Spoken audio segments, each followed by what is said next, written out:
The Humans Answered, an original story by Reddit user Barsoomisreal.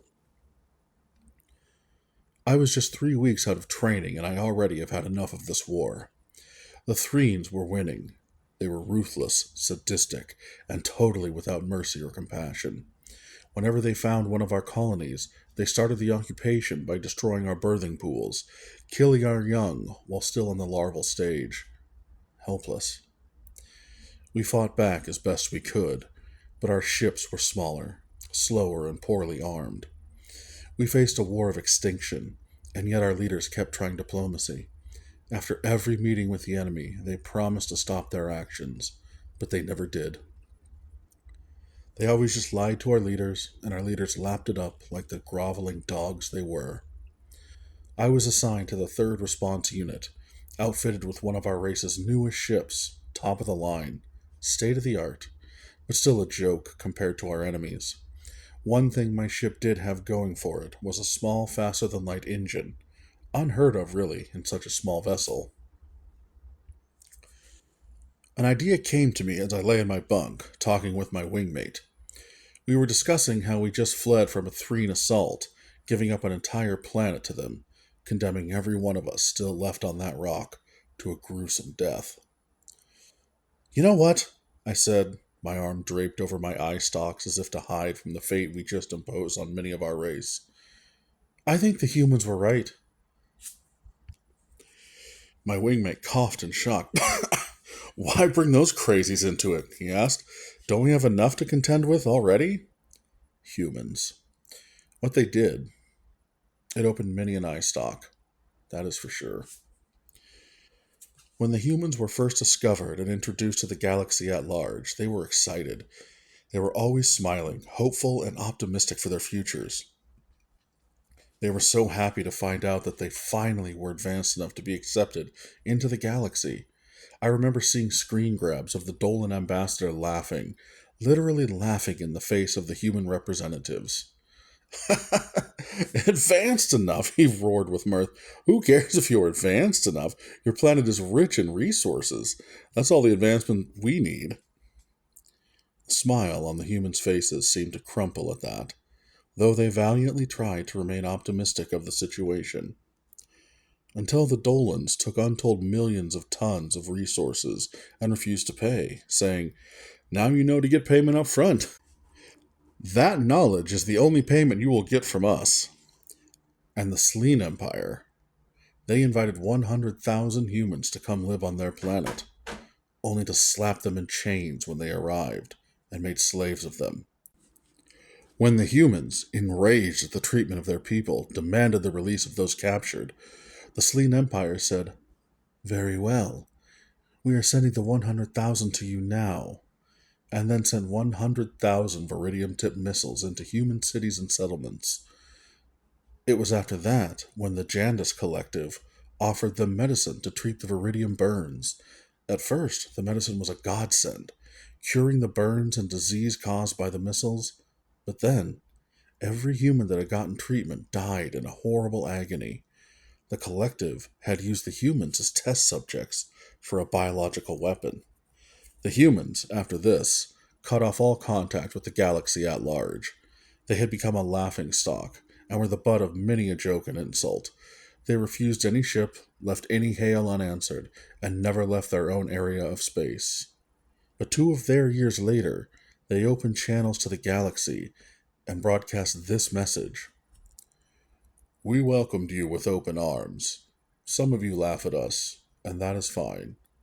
But if you betrayed us, this is your only warning. Run. Oh, how they all laughed. Those stupid humans. What could they do? The galaxy did not laugh for long.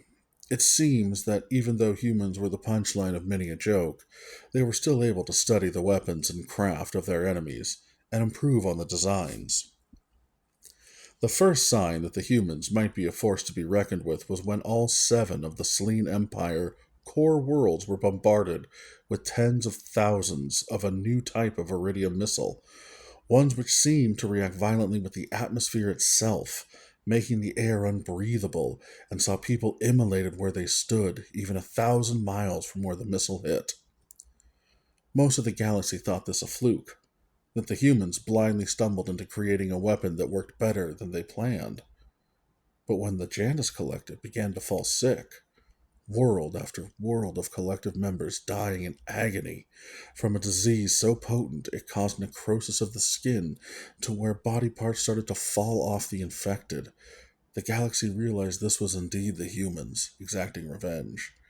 Medical teams from many worlds studied the virus, and it seemed the Janus Collective's own disease they used on the humans was mutated with a human disease called leprosy, and the result was disastrous. The galaxy at large called on the humans, begged them to stop their warfare, and none so loud as the Dolans. They apologized to the humans, offered to pay back what they owed double. They waited in fear for the human response, and when over a dozen large ships appeared in the skies above the Dolan homeworld, seemingly out of nowhere, the Dolans were heard from no more. Their world was laid waste, and the humans sent out one last message over 600 years ago. Do not come near human space. Do not approach us. Do not contact us. Do not even mention us. If any ship approaches, be it a vessel of peace or war, it will be destroyed. There will be no further warning. The galaxy's races, of course, assembled for war. How dare this upstart race order them what to do?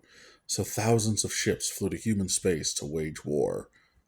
Not one of them returned. Not one.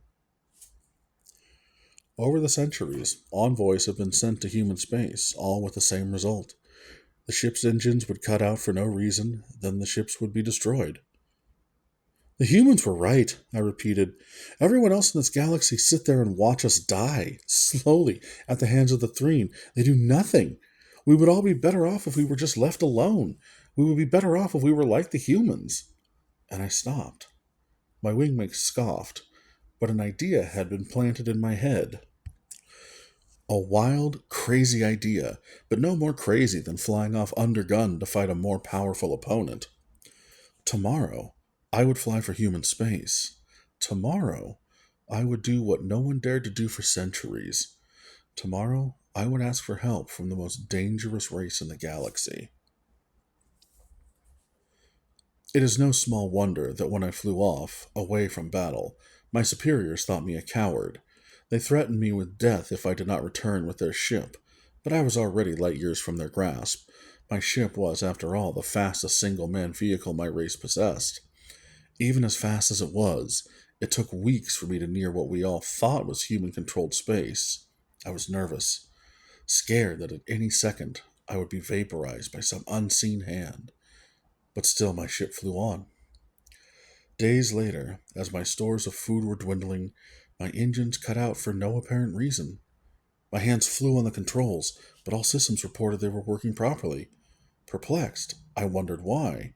If everything was working, I sat dead in space. And then it hit me. Humans. Quickly, I activated my communicator and broadcast on all frequencies. Greetings! I am Pilot Javine of the 3rd Response Unit of the Balkan race. Silence was the only reply. I come to beseech your aid. The Threen Empire is decimating our people and our worlds, and the galaxy at large just sits there, waiting like vultures to pick at the bones of my people and my culture. Silence.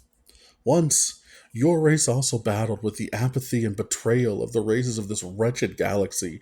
You suffered once as we do now, from the disdain and callousness of races that pledge to help, yet do nothing, from races that swear to defend, but instead betray. Javine checked his broadcaster. Everything seemed to be working. He continued. We were discovered as a world a century after you had left the galaxy. We never had the opportunity to know you, but I know of you. The old races speak your names in fear, as the only race to stand up to the evil that permeates the very core of this expanse of space. Silence. I know why you turned your back on the other races. I understand, as my race is betrayed just as yours was. Silence. But you can help us bring an end to the way things are. How can you sit on the sidelines, doing nothing while peaceful worlds burn? Silence. How can you be so cruel?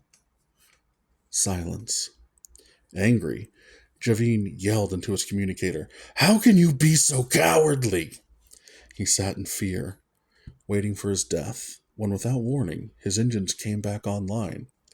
Confused, he looked around, wondering what was happening, when across his communicator a single word scrawled from right to left. Run. Slamming his fist down in anger and frustration, Javine roared into his communicator. Run? Run? My own people think I ran from a fight with the Threen. Now you tell me to run like the other races. You want to know the truth? You are the worst race of them all. I will show you run.